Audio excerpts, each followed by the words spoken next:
Hi friends, இன்றைக்கி நம்ம Nisha cooking சேனலில் சௌ மைசூர் பருப்பு கிரேவி டிஃபனுக்கு ஈஸியாக 10 நிமிஷத்தில் காலையில் செஞ்சிடலாம். வேலைக்கு போகிறவங்க, காலேஜுக்கு ஸ்கூல் போகிறவங்களுக்கு லஞ்ச் பாக்ஸுக்கு சூப்பராக இதை ரெடி பண்ணி கட்டி கொடுத்துடலாம். ஸோ இதில் ஒரு 2 முட்டையை அவிச்சு போட்டு அப்பளத்தை வச்சு கொடுத்தா அப்பளத்தை வச்சு கொடுத்தாலே போதும். அந்தளவுக்கு டேஸ்ட்டாக இருக்கும். கிரேவியும் நல்லா ஸ்மூத்தாக போட்டு சாப்பிட்றதுக்கு சாதத்தோடு பிசைஞ்சு சாப்பிடும்போது அவ்வளோ டேஸ்ட்டாக இருக்கும். இட்லி தோசையோடு கூட சாப்பிட்லாம். செம்மையான ஒரு கிரேவி. ட்ரை பண்ணி பாருங்கள். எங்கள் லிங்க்குள்ளே போய் எப்படி செஞ்சுன்னு சொல்லிட்டு எங்கள் சேனல் லைக் பண்ணுங்கள், ஷேர் பண்ணுங்கள், சப்ஸ்கிரைப் பண்ணுங்கள், பெல் பட்டன் ஆன் பண்ணுங்கள், கமெண்ட் பண்ணுங்கள்.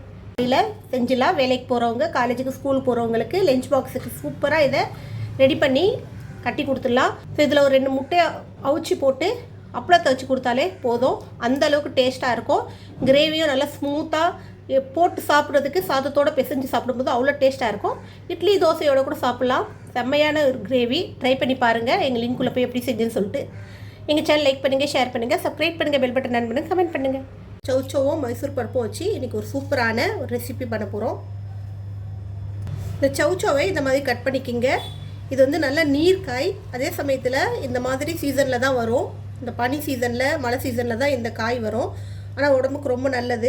இது வந்து 30 வயசு கடந்த பெண்கள் வந்து போன் ஸ்ட்ரென்த்துக்கு சாப்பிட்லாம். நான் இது சாப்பிடும்போது அவங்களுடைய போன் வந்து நல்லா ஸ்ட்ரென்த் ஆகும். அதுக்காக இந்த சௌவை கிடைக்கும்போது பயன்படுத்திக்கிங்க. நிறைய வாங்கி சமைச்சு சாப்பிடுங்க. வாரத்தில் ஒரு 2 தடவையாவது இந்த சௌ சமைச்சு சாப்பிட்லாம். அடுப்பில் குக்கர் வச்சுக்கிங்க. இதில் தேவையான அளவுக்கு எண்ணெய் ஊற்றிக்கலாம்.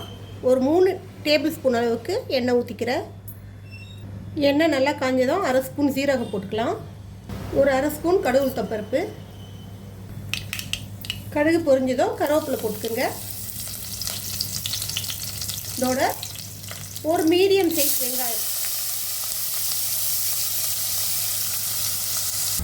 வெங்காயம் கொஞ்சம் செவந்து வந்ததும் ஒரு 4 பச்சை மிளகா, ஒரு பெரிய சைஸ்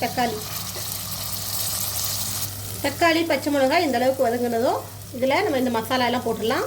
இதில் என்னென்ன இருக்குன்னா 1/4 ஸ்பூன் மஞ்சள் பொடி, 1/2 ஸ்பூன் மிளகா பொடி, 1/4 ஸ்பூன் பெருஞ்சீரக பொடி, 1/4 ஸ்பூன் ஜீரகப்பொடி, 1 ஸ்பூன் தனியா பொடி. எல்லாத்தையும் இதில் ஒன்றா போட்டுக்கலாம்.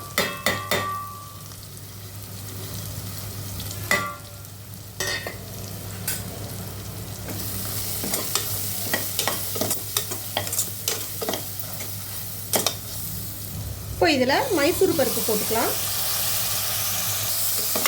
மைசூர் பருப்பை நல்லா ஒரு கிண்டு விட்டுக்குங்க.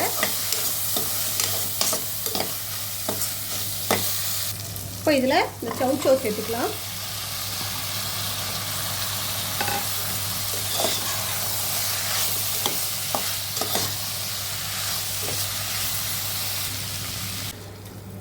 தேவையான அளவு தண்ணி ஊற்றிக்கலாம்.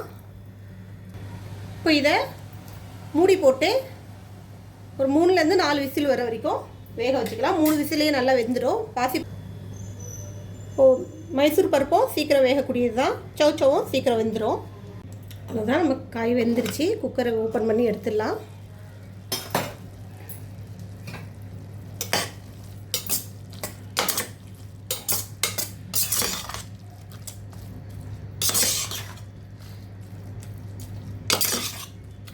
இது இப்படியே கொஞ்சம் கிண்டி விட்டிங்கன்னா கொஞ்சம் மேஷ் ஆகிடும்.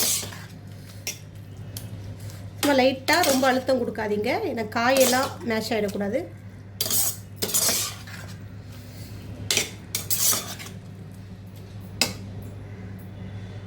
இப்போ இதில் இதுக்கு தேவையான அளவு உப்பு சேர்க்கணும்.